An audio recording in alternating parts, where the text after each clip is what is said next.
সিরিয়ায় অবস্থান করা মার্কিন সেনাদের উপস্থিতি আগামী কয়েক সপ্তাহের মধ্যে অর্ধেকে নামিয়ে আনা হবে বলে জানিয়েছেন যুক্তরাষ্ট্রের সামরিক সদর দফতর পেন্টাগনের মুখপাত্র শন পার্নেল। শনিবার রয়টার্সের প্রতিবেদনে বলা হয়, বর্তমানে সিরিয়ার উত্তর পূর্বাঞ্চলে ছড়িয়ে থাকা বেশ কয়েকটি ঘাঁটিতে প্রায় 2000 মার্কিন সেনা মোতায়েন রয়েছে। তারা স্থানীয় কুর্দি নেতৃত্বাধীন বাহিনী সিরিয়ান ডেমোক্রেটিক ফোর্সেসের সঙ্গে কাজ করছে, যাতে ইসলামিক স্টেটের পুনরুত্থান ঠেকানো যায়।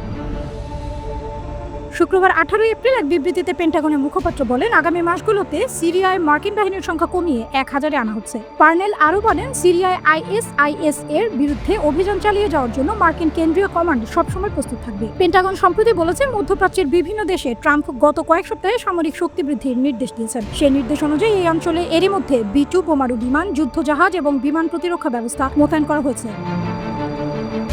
সম্প্রতি মার্কিন প্রেসিডেন্ট ইরানও ইচ্ছাকৃতভাবে পারমাণবিক চুক্তি বিলম্বিত করার জন্য অভিযুক্ত করেছেন এবং দাবি করেছেন তেহরান পারমাণবিক অস্ত্র তৈরির প্রায় কাছাকাছি। ট্রাম্প আরও বলেন, ইরানকে পারমাণবিক অস্ত্রের ধারণা থেকে বেরিয়ে আসতে হবে। তাদের পারমাণবিক অস্ত্র থাকতে পারে না। তেহরানের পারমাণবিক স্থাপনায় সামরিক হামলা চালানোর মতো কোনো পদক্ষেপ যুক্তরাষ্ট্রের বিবেচনা আছে কিনা জানতে চাইলে ট্রাম্প বলেন, অবশ্যই আছে। গত ডিসেম্বরে বাশার আল আসাদকে ক্ষমতাচ্যুত করার পর সিরিয়ায় ইসলামীপন্থী সরকার ক্ষমতায় আসে। তারা দেশে স্থিতিশীলতা ফেরাতে এবং আন্তর্জাতিক সম্পর্ক পুনর্গঠনের চেষ্টা করছে।